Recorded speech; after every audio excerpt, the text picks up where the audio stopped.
大家好啊，歡迎嚟到 Madam Health 寶寶吉頻道，我係 Madam 寶寶。開始之前做個聲明先，呢個頻道咧並沒有任何嘅產品贊助，我只係分享我個人一路以嚟調理我嘅自體免疫病嘅親身經驗。我患嘅係乾燥綜合症，係自體免疫病嘅一種。由於我對於中西藥都好敏感啊，所以我一路以嚟咧只係靠天然嘅東西咧去調理自己嘅身體。而家嘅情況咧都改善咗好多噶啦，但係自體免疫病呢一樣嘢咧，其實真係需要好長時間去管理嘅，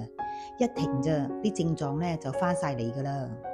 自體免疫病咧，其實可以理解為係一個自己嘅免疫系統失控嘅情況之下產生嘅疾病。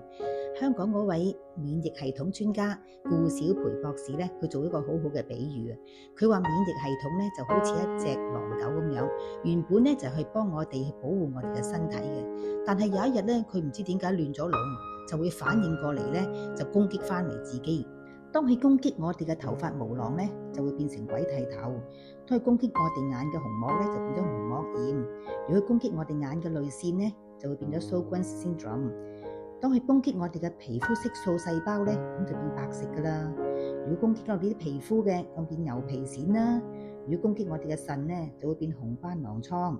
如果攻擊我哋啲關節咧，就會變成類風濕關節炎等等等等，其實都好危險噶。西醫一般咧都係用類固醇咧去對付自體免疫呢一個疾病，佢就等於好似放一條繩去勒住呢一隻狗，咁然之後撳住佢哋，叫佢唔好再攻擊自己啦。咁由於我對類固醇咧係敏感，所以我唔能夠用到呢一隻藥，我就唯有利用天然嘅方法啦。顧小培博士咧提供咗一個天然嘅處理方法，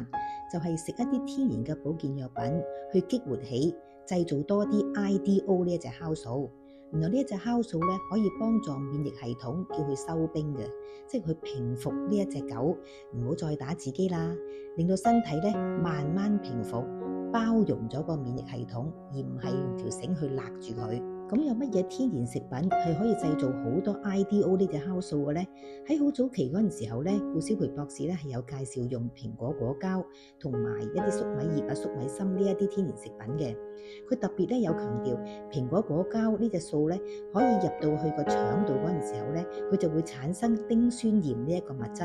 而丁酸鹽呢一個物質咧就會啟動到呢個 IDO 呢個酵素呢個機制嘅。我以上講嘅資料咧，全部都係聽過顧小培博士嘅講解嘅。如果大家有興趣想聽佢親身咁去講解自體免疫病嘅發生嘅原因啦，同埋點樣用 IDO 呢個機制咧去處理呢一個疾病咧，咁你可以 click 入下邊條 link，咁裏邊再聽佢詳細嘅講解。喺一個2023年嘅冬天，我一覺醒來，哇！又頭痛，又周身骨痛，又眼乾，又皮膚乾，又喉嚨痛，唔知發生咩事。咁我驗咧，一驗之下咧，我一個發炎嘅指數咧都好高啊。咁我個家庭醫生咧 send 咗我去急症室，咁急症室咧都做咗一大輪嘅檢查，咁樣決定都